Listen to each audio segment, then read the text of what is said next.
5 minutes avec Jésus au Saint-Sacrement. Et l'amour sans sacrement. Priez pour les couples de nos enfants. Au nom du Père et du Fils et du Saint-Esprit. Amen. Combien de fois avez-vous ressenti ce mélange complexe et douloureux de joie et de tristesse en recevant ce carton de invitation blanc et doré? C'est le mariage de votre fils, de votre fille ou de votre petit enfant. Vous lisez le texte, vous voyez les prénoms enlacés, la date, le lieu. La mairie suivie de la salle des fêtes. Vos yeux cherchent la ligne qui manque, celle que vous espériez tant, celle qui aurait dit « La cérémonie religieuse aura lieu en l'église de mais cette ligne, elle n'est pas là. Il n'y a que le maire, il n'y a que la loi des hommes, pas de prêtre, pas d'autel, pas de Dieu invité officiellement. Vous posez le carton sur la table et vous soupirez. Vous vous dites « Ils aiment, c'est sûr. Ils sont beaux. Mais est-ce vraiment un mariage? Vous vous rendez à la cérémonie. Vous êtes sur votre 31, vous souriez pour la photo, vous embrassez les mariés. Mais au fond de vous, il y a un vide. Vous entrez dans la salle des mariages de la mairie, sous le portrait du président, et tout vous semble froid, administratif, horizontal. Le maire parle de contrats, de droits et devoirs, de code civil. Il n'y a pas de parole sur l'éternité. Il n'y a pas de promesse de fidélité devant Dieu. Il n'y a pas cette bénédiction qui fait descendre le ciel sur la terre. Vous avez l'impression d'assister à une pièce de théâtre inachevée. Il manque l'acteur principal. Vous regardez vos enfants se dire oui et vous priez intérieurement, presque en cachette, pour compenser l'absence de prière publique. Vous vous sentez comme un clandestin de la foi dans votre propre famille. Vous avez peur de gâcher la fête si vous dites ce que vous pensez. C'est dommage, il manque l'essentiel. Alors, vous vous taisez. Vous levez votre verre au moment des discours, mais votre toast reste coincé dans votre gorge. À votre bonheur, dites-vous, mais vous pensez, quel bonheur! Un bonheur sans Dieu est-il solide? Et puis, il y a la vie quotidienne de ces couples. Ils vivent ensemble depuis des années avant de se marier. Ou ils ne se marient à jamais, ils cohabitent. Pour vous, élevés dans le respect sacré du mariage, qu'est-ce difficile? Vous luttez contre le jugement. Vous essayez de ne pas être le vieux parent rigide qui condamne. Mais vous ne pouvez pas vous empêcher de penser. Ils vivent dans le péché. Ce mot, péché, vous fait mal. Vous aimez vos enfants, vous ne voulez pas les voir comme des pécheurs. Vous voyez leur tendresse, leur complicité, leur dévouement, elles, un pour l'autre, et vous êtes troublé. Comment quelque chose qui ressemble tant à l'amour peut-il être hors de la loi de Dieu? Vous avez peur pour eux. Vous savez, par expérience, que la vie de couple est une traversée difficile. Il y a des tempêtes, des usures, des crises. Vous savez que la seule chose qui permet de tenir 45 ans, si, est la grâce.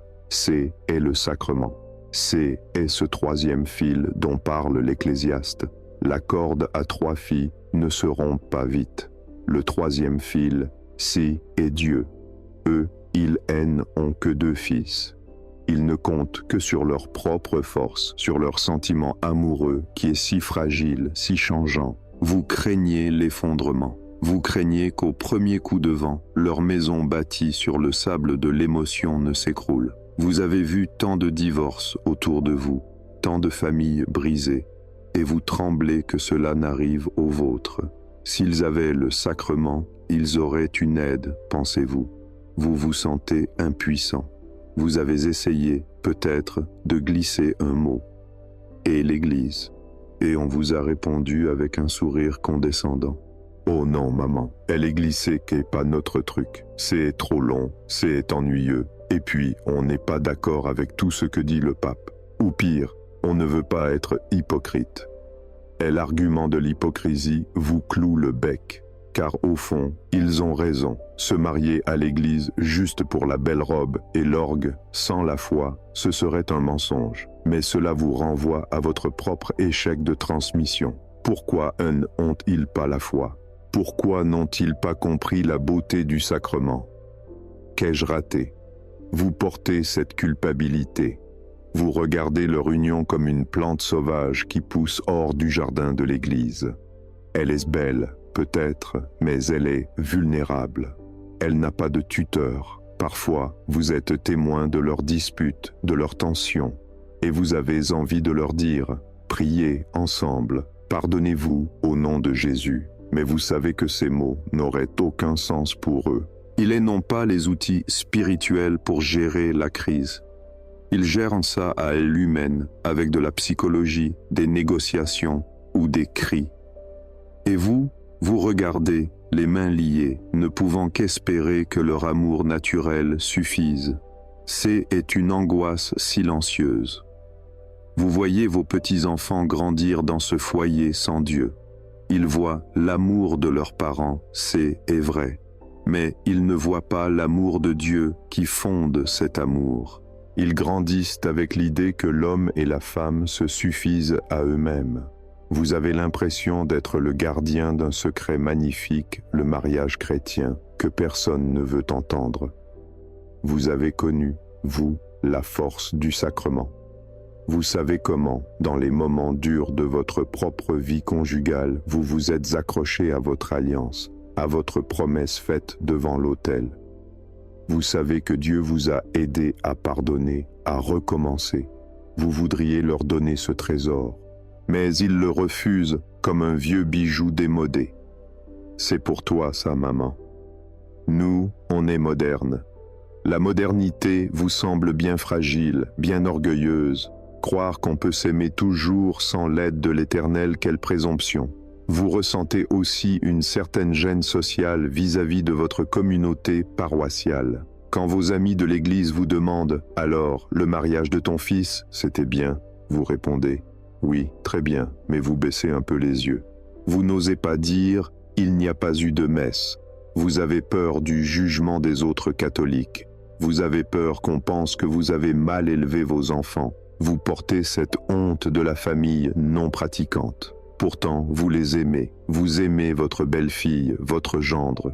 Ils sont gentils, travailleurs, aimants. Ce ne sont pas des mauvais. C'est ça qui est le plus difficile. Voir tant de bonté naturelle et ne pas voir la grâce surnaturelle.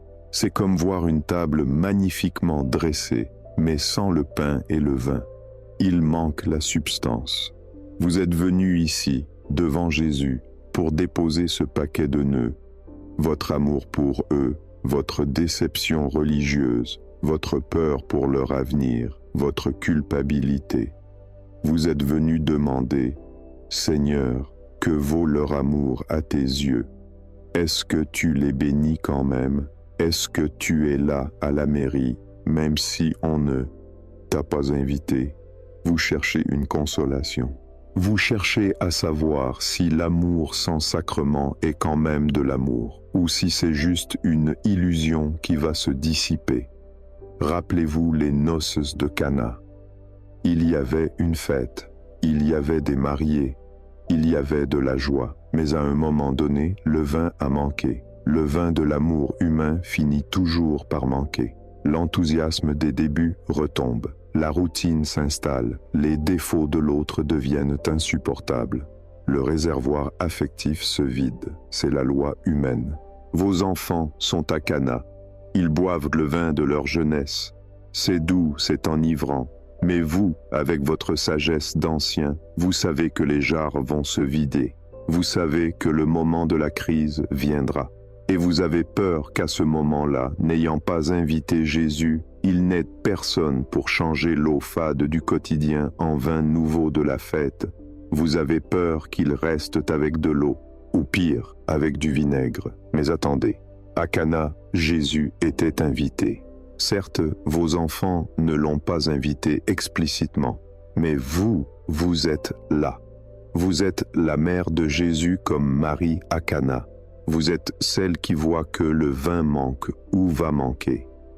Et vous êtes celle qui peut dire à Jésus, « Il est non plus de vin ». Votre présence discrète, priante, au milieu de leur vie laïque est la porte d'entrée de Jésus. Même ils ne le savent pas. Jésus peut entrer par la porte de service. Il peut transformer l'eau en vin incognito. Voulez-vous apprendre à être l'intercesseur de Cana pour vos enfants? Voulez-vous découvrir comment Dieu regarde ces couples irréguliers? Est-ce ce qu'il les condamne? Ou est-ce ce qu'il les attend au puits de Jacob, comme la Samaritaine qui avait eu 5 maris? Voulez-vous prier pour que leur amour humain, si beau et si fragile, soit secrètement irrigué par la grâce, en attendant qu'un jour, peut-être, ils découvrent la source? Laissez-moi vous emmener en Samarie, sous le soleil de midi, pour voir comment Jésus parle d'amour à ceux qui sont hors des clous. Et laissez-moi vous raconter l'histoire de Tobie et Sarah, un couple biblique qui a dû lutter contre des démons pour pouvoir s'aimer et qui a trouvé la clé dans la prière commune. Préparez-vous à bénir ce que vous aviez envie de juger. Préparez-vous à appeler l'Esprit Saint sur des alliances qui n'ont pas été signées à l'Église, mais qui sont écrites dans des cœurs de chair. Nous voici dans l'intimité de votre prière familiale. Vous êtes le patriarche ou la matriarche spirituelle. Vous avez l'autorité de l'amour. Vous allez couvrir vos enfants de bénédictions pour combler le vide liturgique. Ne retenez rien. Répétez intérieurement, en visualisant chaque couple de votre famille. Seigneur Jésus, époux de l'Église, bénis nos enfants. Christ Jésus, invité de Cana, bénis nos enfants. Seigneur Jésus, ami des familles, bénis nos enfants. Je te présente, prénom du couple, unis par l'amour humain. Je te présente leur désir de construire ensemble, consolide-le. Je te présente leur tendresse, elle, un pour l'autre, sanctifie-la. Je te présente leur projet de vie, oriente-le vers le bien. Je te présente leur foyer, habite-le secrètement. Même ils ne t'ont pas invité, viens, Seigneur Jésus. Même ils ne te connaissent pas, aime-les, Seigneur Jésus. Même ils ont peur de l'engagement, rassure-les, Seigneur Jésus. Même ils sont loin de l'Église, sois proche d'eux. Je bénis leur union au nom du Père qui les a créés. Je bénis leur union au nom du Fils qui les a sauvés. Je bénis leur union au nom de l'Esprit qui est l'amour. Protège-les de l'usure du temps. Protège-les de la tentation de l'infidélité. Protège-les de la violence et de la dureté de cœur. Protège-les de l'égoïsme qui tue l'amour. Protège-les des difficultés financières qui aigrissent. Protège-les de la jalousie et du soupçon. Protège-les de la fermeture à la vie. Donne-leur la joie d'accueillir des enfants. Donne-leur la patience dans l'éducation. Donne-leur le courage dans les épreuves. Donne-leur la capacité de se pardonner. Donne-leur des amis fidèles et bienveillants. Je t'offre ma propre vie conjugale passée ou présente pour eux. Je t'offre mes fidélités pour compenser leur fragilité. Je t'offre mes prières pour remplir leurs jarres vides. Seigneur, transforme l'eau de leur amour en vin de ta grâce. Fais qu'ils découvrent un jour la grandeur du sacrement. Mets sur leur route des témoins qui leur donneront envie de toi. Que la beauté de leur amour soit un chemin vers la beauté de Dieu. Je renonce à les juger, je renonce à les critiquer, je renonce à leur faire la morale. Je choisis de les aimer sans condition. Je choisis de voir le bien en eux. Sainte Famille de Nazareth, modèle de tout foyer, veillez sur eux. Saint Louis et Zélie Martin, priez pour nos couples. Saint Valentin, patron des amoureux, conduis-les au vrai amour. Saint Raphaël, archange, chasse tout esprit de division.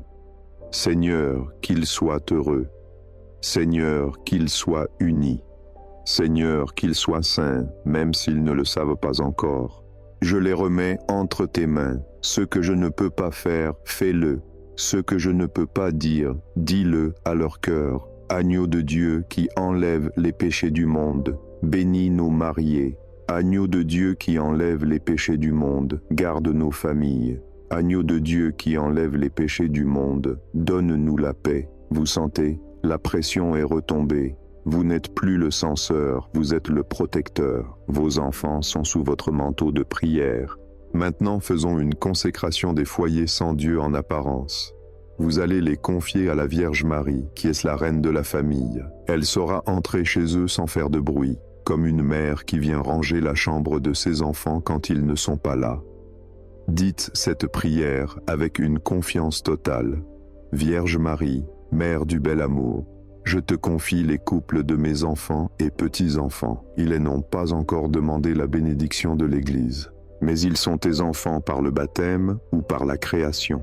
Je te consacre leur maison, fais en un lieu de paix et non de guerre. Je te consacre leur lit, qu'il soit un lieu de don et non de égoïsme. Je te consacre leur table, qu'elle soit un lieu de partage et de joie. Je sais que tu étais à Cana avant même que le miracle ne se produise. Tu étais là, attentive, bienveillante. Sois là chez eux, veille sur leur manque. Et quand le moment sera venu, dis à ton fils, il est non plus de vin, et obtiens-leur le miracle de la foi. Je m'engage à être le témoin silencieux de ton amour auprès de eux, par mon sourire, par mon écoute, par ma tendresse. Je ne serai pas un obstacle, je serai un pont. Garde-les unis, maman du ciel. Garde-les dans le creux de ta main jusqu'à ce qu'ils arrivent au port. Amen. Quelle espérance! Vous avez ouvert une brèche dans le plafond de verre de leur vie. La lumière peut passer. Terminons par les louanges pour remercier Dieu qui est l'amour et qui bénit tout amour vrai.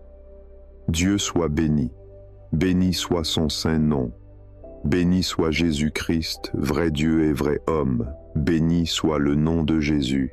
Béni soit son sacré cœur, source de toute tendresse. Béni soit son précieux sang. Béni soit Jésus au très saint sacrement de l'autel. Béni soit l'Esprit Saint consolateur, lien des cœurs. Béni soit l'auguste Mère de Dieu, la très sainte Vierge Marie. Béni soit sa sainte et immaculée conception. Béni soit sa glorieuse Assomption. Béni soit le nom de Marie, Vierge et Mère. Béni soit Saint Joseph, son très chaste époux, gardien des foyers. Béni soit Dieu dans ses anges et dans ses saints. Seigneur, que l'amour de mes enfants grandisse jusqu'à toi. Amen. Ceci conclut votre méditation guidée. La prochaine fois que vous verrez vos enfants, ne leur parlez pas de messe. Dites-leur juste, je vous trouve beaux ensemble. Et Dieu fera le reste. Le gardien du sanctuaire prie pour vos familles.